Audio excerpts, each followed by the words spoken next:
I'm Jimmy Lewis with Dirt Rider Magazine. We're out here testing the 2010 Honda CRF450R at Racetown 395 in beautiful Adelanto, California. Sort of the rundown on the changes. Honda decided that they wanted to have a little bit plusher suspension, so they changed the valving inside of the fork. This shock gets a new piston. It's allowing the bike to actually hold the front up a little bit better, ride a little bit lower in the rear. Overall, be a more plush suspension package. Changes to the motor are pretty minimal. The cam now has a better decompression system on it that's not interchangeable with last year's bike. And they also did some alterations to the EFI mapping. And what that does is it makes it easier to start, and then it smooths the power out a little bit.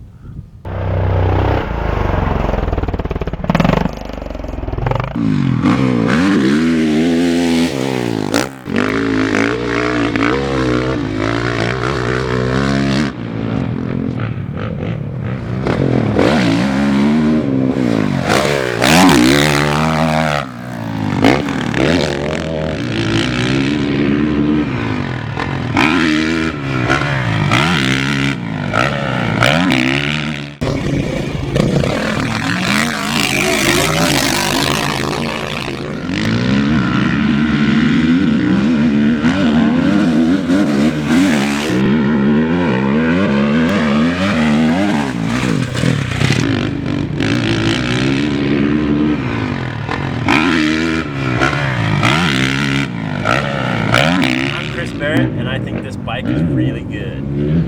How good? Really good. Why is it so good? Because it handles really good.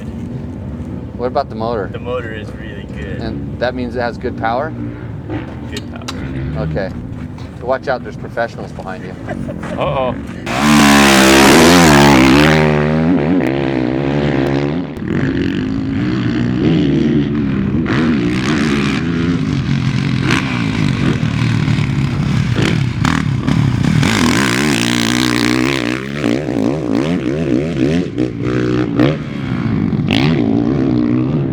I'm sure everybody's asking the question, how does the bike handle? But I want to tell you first that it starts a lot better. You just push down in this kickstart and the thing fires right up. It's a big improvement from last year. It's probably the most noticeable thing about the 2010. Secondly, they've done something with the fuel injection mapping, and it's made the power smoother, it's made it stronger, all around it's quite a bit better, and it's a lot more reluctant to stalling. So you can go around the turn a gear high, get a little sloppy with the clutch, and not have to worry so much. Last year you really had to cover the clutch. This year it's kind of a no-brainer.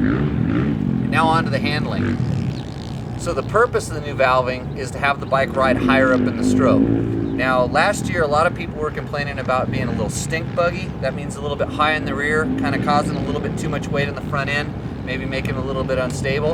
And so the valving this year for sure is keeping the bike up higher in the stroke, and by doing that, it's also made the suspension a little bit more plush. It's made it more planted. You can hit stuff without having the bike kick around a little bit. So there's definitely improvement there. The hard thing for this bike is going to be competing with some of the other bikes on the plushness scale. We already know that the KTM and the Yamaha are quite plush, and with the Honda you get some bump transmission. We'll know a little bit more when we start riding them back to back, but we are definitely playing around a lot with the clickers, mostly opening up the rebound a little bit just to get the bike to be a little more compliant on the small stuff, and then also at the same time hold the thing down in the stroke. Okay, since this bike is so much like last year's bike, it's definitely refined. For sure last year they worked out all the little bugs, and you're getting a product that's pretty well tuned. The changes they have made for 2010 are probably just a little bit more than you could do if you took a 2009 and tried to modify it. I know, because I spent all last year modifying my 2009, and I got probably 2 out of the 3 things that Honda's done with this one.